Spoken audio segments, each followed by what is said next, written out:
सदरुल हिंद मजलिस इत्तेहादुल मुस्लिमीन और रुकन पार्लियामेंट हैदराबाद असदुद्दीन ओवैसी ने कहा कि मध्य प्रदेश में संघी तंजीमों ने मुतालबा किया कि इन्हें मस्जिद में पूजा की इजाज़त दी जाए। मुताल्लिक़ा जिला कलेक्टर्स ने आर्कियोलॉजिकल सर्वे ऑफ इंडिया की गज़ट के मुताबिक मस्जिद के ढांचे में पूजा की इजाज़त देने से इनकार किया। इस बिना पर कलेक्टर का तबादला इसलिए किया गया क्योंकि उन्होंने कानून की पासदारी की। सदर मजलिस और रुकन पार्लियामेंट हैदराबाद असदुद्दीन ओवैसी ने आज 4 शुम्बे को दारुस्सलाम में मध्य प्रदेश में कलेक्टर के तबादले पर सख्त तनकीद करते हुए एक प्रेस कॉन्फ्रेंस मुनक्किद की। उन्होंने कहा कि यह वक्फ तरमीमी बिल का खतरा है। असदुद्दीन ओवैसी सदर मजलिस ने अंग्रेजी अखबार में मध्य प्रदेश के जिला विदिशा की कलेक्टर बोधेश कुमार के तबादले की खबर पर अपने ख्यालात का इजहार करते हुए कहा कि मरकजी हुकूमत मुजविदा तरमीमी कानून वक्फ के तहत जिला कलेक्टर्स को वसी इख्तियारात देना चाहती है, लेकिन अगर कोई कहे कि मस्जिद नहीं है, कलेक्टर को हुजूम के मुतालबात पर अमल करना होगा वरना इनका तबादला कर दिया जाएगा। इसलिए सबूत की कोई मिकदार काफी नहीं होगी। ओवैसी ने इस तरह के इख्तियारात के इस्तेमाल की मिसाल पेश करते हुए इसको वक्फ की तबाही करार दिया। वाज़ेह के मध्य प्रदेश में तनाज़ा उस वक्त शुरू हुआ जबकि मध्य प्रदेश के विदिशा जिले की बेजा मंडल मस्जिद में नाग पंचमी त्यौहार के मौके पर मुकामी हिंदू कम्युनिटी ने पूजा की इजाजत तलब की थी। फिरका परस्त अनासिर 11वीं सदी की इस मस्जिद के ढांचे को विजय मंदिर करार देने की कोशिश कर रहे हैं। पेश है इस खुसूस में सदर मजलिस और रुकन पार्लियामेंट हैदराबाद असदुद्दीन ओवैसी के ख्यालात। Bureau report सियासत.com।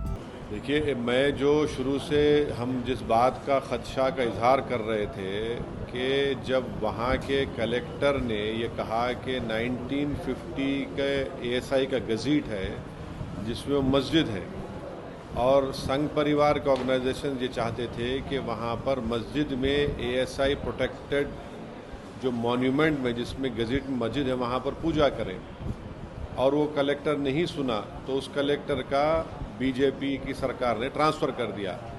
इसको आप जक्सटपोज कर देखिए कि प्रेजेंट वक्फ बिल में कलेक्टर को ये पावर दिया गया है कि वो डिसाइड करेगा कि एक कोई प्लेस ऑफ वर्शिप या प्रॉपर्टी वक्फ है या नहीं।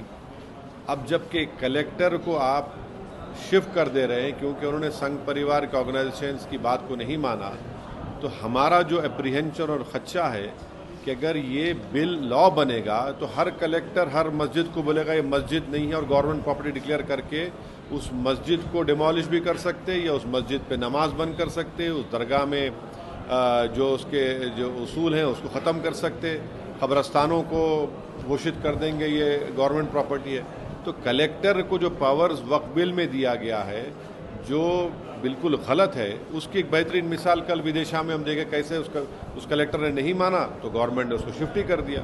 मुझे अब तो स्पीकर साहब ने हमको मेंबर बनाया, मैं उनका शुक्रिया अदा करता हूँ।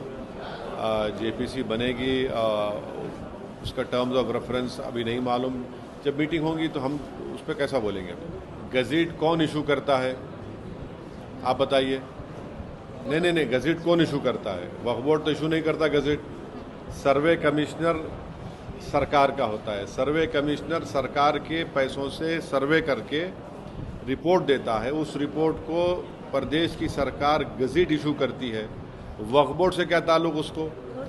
नहीं, जब आप सर्वे कमिश्नर गवर्नमेंट के पैसों से करता है, गज़ीट एक ऑफिशियल डॉक्यूमेंट है, उसको करते हैं। और अगर किसी को ये आपत्ति है कि ये वक्फ प्रॉपर्टी नहीं है तो आप कोर्ट को जाइए ना। जब स्टेट गवर्नमेंट एक्सरसाइज करके उसको गज़ीट इशू करती है तो चाहे कोई भी हो, मुसलमानों के लिए 1 साल का टाइम है उनको, उस गज़ीट के इशू करने के बाद 1 ईयर का ऑब्जेक्शन उनको टाइम दिया जाता है। नॉन मुस्लिम्स के लिए कोई टाइम लिमिट नहीं है, आप ऑब्जेक्ट करिए, कौन रोक रहा है आपको? मगर आप ये बोलेंगे कि भाई सरकार उसका कर रही है हम नहीं मानेंगे बोल, तो फिर किसका मानेंगे फिर आप?